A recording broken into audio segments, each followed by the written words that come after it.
हम्म, तो अगला क्वेश्चन देखो। If a body gives out 10⁹ electrons every second, how much time is required to get a total charge of 1 coulomb from it. ठीक है, तो ये कह रहा है कि आपके पास एक बॉडी है, ठीक है, उसको कितने इलेक्ट्रॉन दिए जाते हैं, 10⁹ इलेक्ट्रॉन दिए जाते हैं हर एक सेकंड में। देखो इसको लिखने का तरीका समझो। कह रहा था कि 10⁹ इलेक्ट्रॉन्स एवरी सेकंड, तो हर सेकंड में कितने इलेक्ट्रॉन दे रहे हो आप, इतने दे रहे हो। 2 सेकंड में कितना हो जाएगा, 2 से मल्टीप्लाई हो जाएगा। 3 सेकंड में 3 से मल्टीप्लाई कर दोगे इलेक्ट्रॉन्स को, है कि नहीं, ऐसे कुछ है। ठीक है, देते जा रहे हैं, देते जा रहे हैं, देते जा रहे हैं, देते देते इतना इसका चार्ज कर देना है। कितना कर देना है, 1 कूलम कर देना है। तो आपको बताना है कि ये 1 कूलम अचीव करने के लिए कितने सेकंड लग जाएंगे या फिर कितना टाइम आपको लग जाएगा। कहानी समझ आ गई। तो एक बार दोबारा से, आपके पास एक बॉडी है, उस पर आप इलेक्ट्रॉन दे रहे हो। जैसे ही इलेक्ट्रॉन देते हो आपको पता है नेगेटिव चार्ज आ जाता है। एक इलेक्ट्रॉन देते हो तो कितना चार्ज आ जाता है, 1.6 × 10⁻⁻19 कूलम, वो भी माइनस का। ठीक है, 2 देते हैं तो 3.2 × 10⁻⁻19 कूलम। ठीक है, ये रहता। ऐसे ही कह रहा है कि 10⁹ इलेक्ट्रॉन्स वो दे रहा है हर एक सेकंड में, और ये देते जा रहा है, देते जा, देते देते कितना इलेक्ट्रॉन, मतलब कितना चार्ज कर देना है इस बॉडी का, 1 कूलम कर देना है। तो आपको पता करना है कितना समय लग जाएगा। ठीक है, अब देखो इस क्वेश्चन को आप ऐसे भी कर सकते हो। हमें समझ आ रहा है कि एक सेकंड में कितने इलेक्ट्रॉन दे रहा है, 10⁹ इलेक्ट्रॉन, यही है ना हमारा।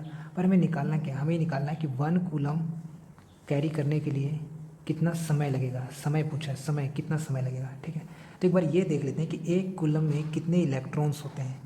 तो वही वाली बात जो हमने फर्स्ट क्वेश्चन शायद किया था इसमें ही, मतलब इसी चैप्टर का। तो अगर देखें तो एक इलेक्ट्रॉन पे कितना चार्ज है, 1.6 × 10⁻⁻19 कूलम। ठीक है, तो एक कूलम चार्ज के लिए कितना इलेक्ट्रॉन चाहिए, तो याद है ऐसे किया था, क्रॉस मल्टीप्लाई कर दिया। ठीक है, तो ये इलेक्ट्रॉन से इलेक्ट्रॉन पड़ जाएगा, तुम्हारा क्या आएगा, 1 इलेक्ट्रॉन डिवाइडेड बाई 1.6 × 10⁻⁻19। और इसको जब हमने सॉल्व किया था कितना आया था, 6.25 × 10⁻18 इलेक्ट्रॉन्स।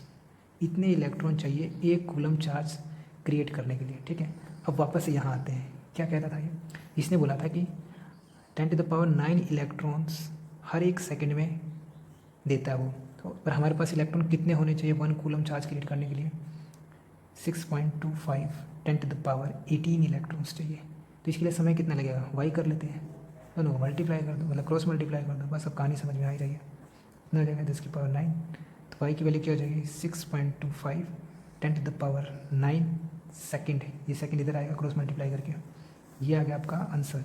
पर ये जो आंसर आया ना, ये सेकेंड्स में आया है।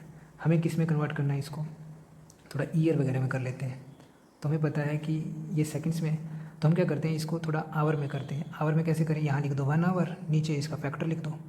अब जो ये कर रहा हूँ इसको समझने का प्रयास कीजिए। अब जो आंसर आएगा, अब ये पूरी चीज़ को, ये जो फैक्टर जितना भी है, जितने भी यहाँ पे टर्म्स हैं, उसको सॉल्व करना पड़ेगा। पर ये तो आवर में आएगा, थोड़ा और कर लेते हैं। अगर मैं ये बताऊँ कि यहाँ पे 1 डे कर दूँ, यहाँ क्या आ जाएगा, 24 आवर। ठीक है, आर से आर कट जाएगा, भाई तो डे में आंसर आएगा, तो इसको क्या कर लेते हैं, 1 ईयर कर लेते हैं। यहाँ क्या आ जाएगा, 365 डेज, नॉर्मली ये मान लेते हैं। ठीक है, अब जो ये आंसर आएगा अब डे में, सॉरी ईयर्स में आएगा।